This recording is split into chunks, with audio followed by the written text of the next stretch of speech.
Hello, boys and girls. Welcome to Bible Jams. I can tell that people here are excited about the Bible. And whether you're at home or right here, whenever we open up the pages of the Bible, we actually hear the voice of God speaking to us. What would it be like to hear the very voice of God teaching us what we ought to know? Well, we're about to find out today as we look into the Bible. Well, let's find that Bible chest because it's somewhere here and there's a clue that teaches us. I see you're pointing. Kylie, why don't you go over and see what's in the Bible chest? Because we're going to find a clue as to what today's story, today's Bible gem is going to be. You ready to see if we can think about what it might be? I see that Kylie's got something she's holding on to. What does it look like this is right here? Can you see what it is? Kylie, what is this? A heart. A heart. Is this where a heart belongs? Oh, here, what does your heart do for you? What does your heart do for you?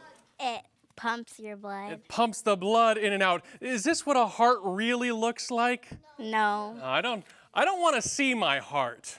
I'm happy to know that it's inside, but I know that it doesn't look like this. Well, there's something different about this heart. There's something different about it. What do we see about it? There's something written on it. You kids who are here, what's on this? Shout it out. That's right, because your heart is not just a place where you have blood moving in and out, but it's a spot where God puts His special law. He puts it on our heart. You know, I think that might be why there's two spots here, because there's two tables of God's law. How many of you know what the 10 Commandments are? All right, I can see that you do. But do you know where they came from? Well, we're about to find that out today, and I'll bet today's Bible gem, I'm going to trade you here, I'll bet today's Bible gem is going to give us an explanation about what this heart has to do with the 10 Commandments. All right, Exodus chapter 20, you can go ahead and sit down right over there. Exodus chapter 20, verse 1 and 2 tells us this. It says, "Then God spoke these words." Want to know what the words were that God spoke? Yes! I want to know. He said, "I am the Lord your God. I brought you out of the land of Egypt, out of the place of slavery." God must have had the people of Israel on His heart if He brought them out of the land of slavery. But I don't think that's all God told the people of Israel. Do you want to find out the rest of the story? Yes! So do I. Well, it looks to me like Moses is actually up on the mountain and he's about to say something to the people of Israel who are gathered down below. Let's listen. "On the third day, God shall come down on Mount Sinai and speak to you, His people. If you obey His voice, you will be a special and a peculiar people among all other nations." The people have agreed here that whatever God says, we will do. Lord, they said they will do what you have said. Ask them to do. Tell the people to wash themselves and get ready to meet me. When I come down on Mount Sinai, I will be surrounded by a thick cloud. Go down and tell the people not to come up on the mountain, nor even touch it, or else they will die. Do you know what you just heard? Do you know what you just witnessed? Moses and God spoke face to face, just like a friend would talk to you. And God came down in a thick cloud, and this cloud was filled with fire. It was filled with noise. It was filled with the sound of a trumpet. Dun, dun, dun. And that trumpet sound got louder. And then God had a special message for Moses. Tell the people not to come up to try to get a glimpse of me, or else they will perish. Don't worry, Lord. They cannot come up the mountain. Moses, you must go quickly and warn the people now.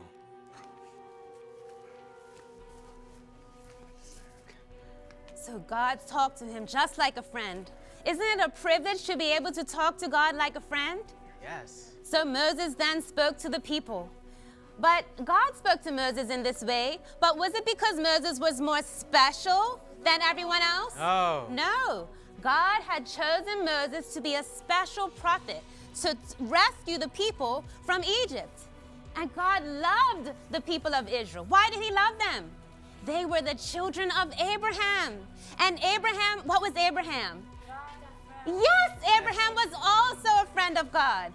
But the people didn't know God. They had wandered so far away from him. So far away that instead of realizing that God was their friend and loved them, they started to complain. They started to rebel. And 6 times, they rebelled and complained against Moses and God up until this point. Well, Aunt Sasha, the first time they complained was at the Red Sea against Moses and God. Yes. The second time they complained was in the wilderness when they had journeyed past the Red Sea and they didn't have any and the water was bitter at Marah. The third time they complained, oh, those poor Israelites. They complained because they did not have any water to drink at Rephidim. Another time they rebelled against God by going to collect more manna than they were supposed to. And then the 6th time they rebelled was when they went to collect manna on the Sabbath day. Why did God give them manna? Why did God give them water? Was it because he hated them? No, he loved them. And he was trying to show them love, but they complained. But God didn't come down to them and strike them down and say, stop complaining. No. God was merciful and loving and patient. And he wanted them to know that he was their provider, that he loved them. So he came to them and he said some more special words. I am the Lord your God who rescued you from slavery. What? What an introduction. The thick cloud, the fire, the trumpet sound, and now God introducing himself as the God that rescued them. And then he went on to give them some words that would help them to love God and love each other. You must not have any other God but me. You must not make for yourself an idol of any kind or an image of anything in the heavens or on the earth or in the sea. You must not bow down to them or worship them, for I am the Lord your God, am a jealous God, who will not tolerate your affection for any other gods. But I lavish unfailing love for 1,000 generations on those who love me and obey my commands. You must not misuse the name of the Lord your God. The Lord will not let you go unpunished if you misuse my name. Remember to observe the 7th day by keeping it holy. For in 6 days the Lord made the heavens, the earth, the sea, and everything in them. But on the 7th day he rested.